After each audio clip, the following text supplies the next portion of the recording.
A Body of Doctrinal Divinity by Dr. John Gill. Book 6, Chapter 1 of Redemption by Christ, narrated by David Clark.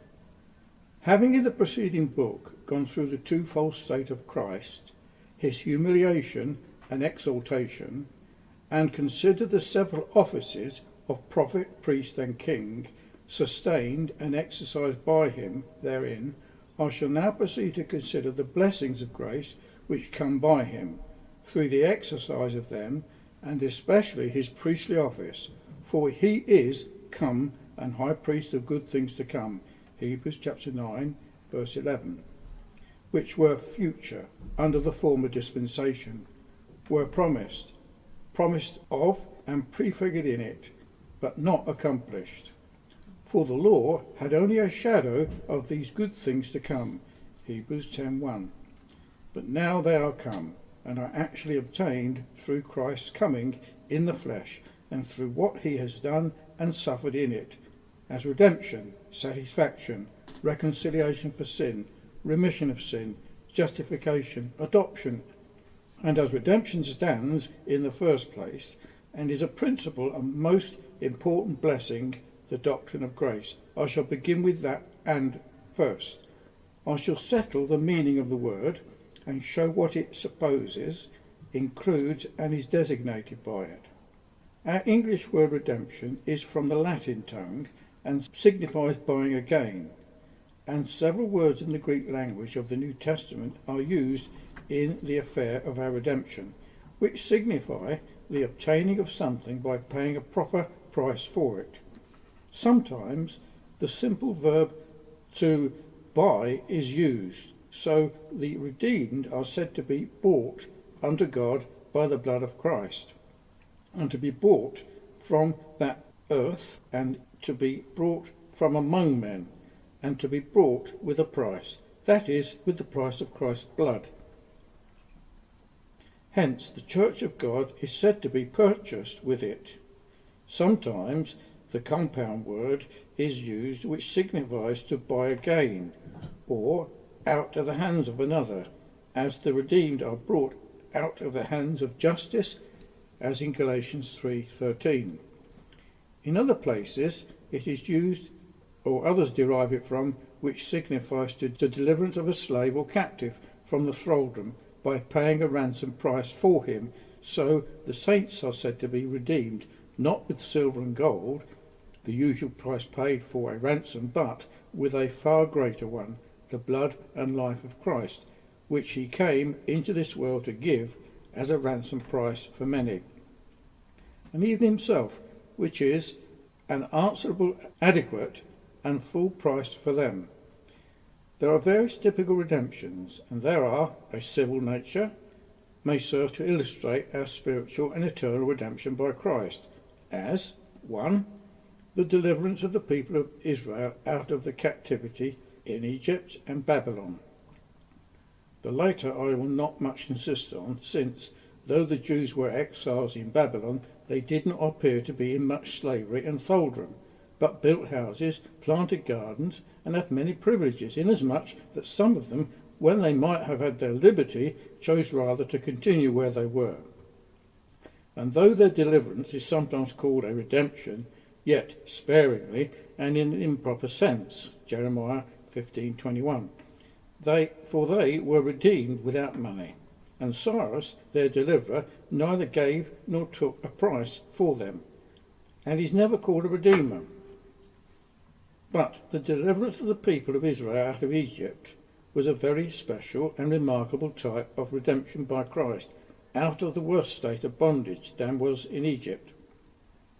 The Israelites were made to serve with rigour, and their lives were made bitter by hard bondage, in brick and mortar, and service in the field, and they cried to God by reason of their bondage.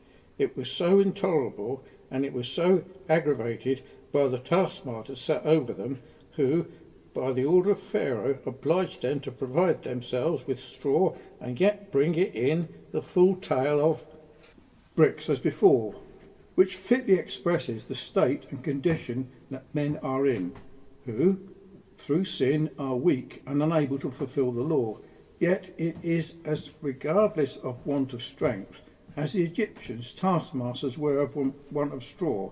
It requires sinless and perfect obedience, and curse and condemn such as continue in it in all things to do it. The deliverance of the people of Israel is called a redemption. God promised to rid them of their bondage and to redeem them with a stretched out arm. And when they were delivered, he is said to have led forth the people he had redeemed, and the bringing them out of the house of bondage, or redeeming them out of the house of bondmen, is used as an argument to engage them to regard the commandments of God. Exodus 6:6, 15:13, 22, and Deuteronomy 7:8, and which redemption by Christ from sin, the law and death lay the Redeemer under it, still greater obligation to do. Moses, who was the instrument of God raised up, and whom he called and sent to redeem Israel, is said to be the deliverer, or, as it should be rendered, a redeemer. Acts 7:35, in which he was a type of Christ, whom God raised up, called and sent to be a redeemer of his spiritual Israel. And there was, in some sense, a price paid for the redemption of literal Israel, since they are expressly said to be purchased people brought by the Lord. And their deliverance was owing to blood, the sprinkling of the Passover lamb, sprinkled on their doorposts, typical of the blood of Christ, the price of their redemption. Because, as it has been observed by some, the redemption of the people of Israel, being the Lord's people, was by virtue of their future redemption by Christ, whose sufferings and death were for the redemption of transgressions, or of transgressors who were under the first testament, and that the temporal deliverance of none but the Lord's people is called a redemption, not that of his or their enemies. 2. The redemption of the people of Israel, when numbered, was typical of the ransom by Christ, which was made by paying half a shekel, called the atonement money, for their souls, and which was paid alike for the rich and poor man, whereby they were preserved from any plague among them. None but Israelites were redeemed, and none are ransomed by Christ but the spiritual Israel of God, whom he has chosen. Christ has redeemed, and who shall be saved with an everlasting salvation, even the whole Israel of God, the Jews and Gentiles. They were a number of people for whom the ransoms were paid, and so they are redeemed and ransomed by Christ, whose names are written in the Lamb's book of life, who have passed under the hands of him that telleth them, and have been told unto the hands of Christ, and are particularly and distinctly known by him, even by name, the sheep for whom he has laid down his life, and are special and peculiar. The half shekel was paid alike for the rich and poor, for one neither more nor less. Christ's people, though some may be redeemed from more and greater sins than others, yet they are all redeemed from all their sins, and with the same price, the price of his blood, and which is, as the half shekel was, an atonement for their souls, by which peace and reconciliation and full satisfaction are made for sin, so that no plague should come nigh them. They were delivered from going down to the pit of destruction, and are saved from the second death. Job 33:24. 3. The buying again of an Israelite waxen poor and sold to another by any near kinsman to him is a lively representation of the purchase and redemption of the Lord's people, who in a state of nature are poor and wretched and are miserable, even so as to be like beggars in the dunghill, when such was the grace of Christ, who was rich, for their sakes became poor, for they through his poverty might become rich, and to such a degree as to be raised from the dunghill, and sit among princes, and inherit the throne of glory. Though some may not sell themselves to work wickedness, as Ahab did, yet all are under sin. For if it was the case of the Apostle Paul, though regenerated, much more must it be of the case of the unregenerate man, who through sin is brought into subjection to it, a servant of it, and a slave of it, as the poor Israelite sold to the stranger was a bondman to him, and such an one cannot redeem himself, being without strength, unable to fulfil the law, and to make atonement for sin. Nor can any of his friends, though ever so rich, redeem him, or give to God a ransom for him. Such may redeem a poor relation or a poor from a prison by paying the pecuniary debt for him, but cannot redeem his soul from hell and destruction. May give a ransom price to man for one in slavery and bondage, but cannot give to God a ransom to deliver him from wrath to come. Only Christ, the near kinsman of his people, can do this, and has done it. He that is their God, their near kinsman, partaker of the same flesh and blood with him, is their Redeemer, who has given him for a ransom for them. 4. The delivery of a debtor from prison by paying his debts for him is an emblem of deliverance and redemption by Christ. A man that is in debt is liable to be arrested and be cast into prison, as is often the case, where he must lie until the debt is discharged by himself or another. Sins are debts, and a stranger owes more than 10,000 talents and has nothing to pay. He cannot answer to the justice of God for one debt of 1,000, nor can he, by paying a debt of obedience he owes to God, pay off one debt of sin or obligation to punishment. So he is liable to go to prison, and is in one, is concluded under sin, under the guilt of it, which exposes him to punishment, and he is held with the cords and fetters of it, which he cannot loose himself from, and he is shut up under the law, in which he is held until delivered and released by Christ, who, as he has engaged to pay the debts of his people, has paid them, cleared the whole score, and blotted out the handwriting that was against them, in consequence of which is proclaimed in the gospel liberty to the captives, and by opening the prison to them that were bound, and in effectual vocation, Christ says to the prisoners, "Go forth, open the prison doors for them, and to them that sit in darkness, in the gloomy cells of the prison, show yourselves, all which is done by virtue of the redemption paid by Christ for his people." 5. The ransoming of people out of slavery by paying a ransom for them serves to give an idea of the redemption of the Lord's people by Christ. They are in a state of slavery, out of which they cannot deliver themselves. Christ is the ransomer of them out of the hands of such that the stronger than they, his life and blood are the ransom price he has paid for them, and they are called the ransomed of the Lord. Their deliverance from present bondage and future ruin and destruction is in consequence of a ransom paid and given. Deliver him from going down to the pit. I have found a ransom. That's Job 33:24. In which there is an allusion to a custom in the eastern countries to put their slaves in an evening into a pit, where they are closed up until the morning, and they taken out and put to their slavish employment, but no deliverance unless a sufficient ransom is given for them, and such is the blood of the covenant.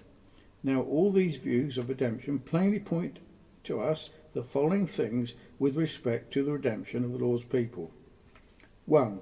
They are previous to their redemption, and which that supposes in a state of captivity and bondage. They are sinners in Adam. They are actual transgressors, and so come into the hands of vindictive justice, offended by sin, and which will not clear the guilty without satisfaction given to it, which is made by paying a price.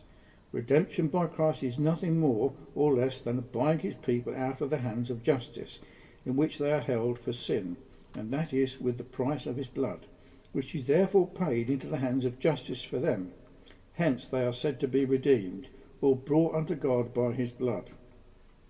Being sinners and offenders of the justice of God, that hold their sin under the guilt of it, which binds them over to punishment, unless delivered from it, it holds them under the sentence of law transgressed by them, which not only accuses of and charges them with sin, but pronounces guilty and condemns and curses. It holds them in subjection to death, even eternal death, which is the wages and just demerit of sin. The law threatens with it in case of sin being committed, the sentence of death passed upon all men. All have sinned. Judgment, or the judicial sentence, came upon all men to condemnation in a legal way. And sin reigned unto death in a tyrannical manner, or, in other words, men became not only deserving of wrath, but obnoxious to it. The wrath of God was revealed from heaven against the unrighteousness and ungodliness of men. And indignation and wrath, tribulation and anguish came upon every soul of man, as upon the children of disobedience, unless delivered from it, through the redemption that is in and by Christ. In such an enthralled state are men in sin, to the justice of God, to death and wrath to come. 2. The redemption by Christ is a deliverance from all this. It is a redemption from sin, from all iniquities, whatever original and actual, from avenging justice on account of sin, from the guilt of sin, for there is no condemnation by it to them that are interested in redemption by Christ. Who shall condemn? It is Christ that died, and by dying he has redeemed his people from sin and secured them from condemnation. And in virtue of this they are delivered from the domination of sin. For, though this is done by effectual vocation, by the power of divine grace, it is in virtue of redemption by Christ, by whose sin is crucified, and the body of it destroyed, so that it may not reign over them, or have dominion over them. One branch of redemption lies in being delivered from a vain conversation, and are long the redeemed shall be delivered from their very being of sin, when their redemption, as to application of it, will be complete, as it will be in the resurrection. Then the soul will not only be among the spirits of just men made perfect, but the body will be cleared of sin, mortality and death, which is called redemption as it draws nigh. The redemption of the body waits for the day of redemption. Luke 21:28. Redemption is the deliverance from the law, from the bondage of it, and from the curse and condemnation of it, so that there is no more curse, and from eternal death and wrath to come. Life is forfeited into the hands of justice for sin, which life is redeemed from destruction by Christ, giving his life a ransom for it. He, by redeeming his people, has delivered them from wrath to come, being justified through the redemption that is in Christ. By his blood they are and shall be saved from everlasting wrath, ruin and destruction. 3. The redemption by Christ is such a deliverance as that it is setting persons quite free and at entire liberty. Such who are dead in sin by Christ are freed from it, from the damning power of it, and from its dominion and tyranny, and though not as yet from the being of it, yet ere long they shall be, when, with the rest of the members of the church, they will be presented glorious, without spot and wrinkle, or any such thing, and such are free from not from obedience to it, yet from the bondage of it. They are delivered from it, and are no longer held in it as in a prison, but are directed and exhorted to stand fast in the liberty with which Christ has made them free. And this will have its completion on all accounts when the saints shall be delivered from every degree of bondage into the glorious liberty of the children of God.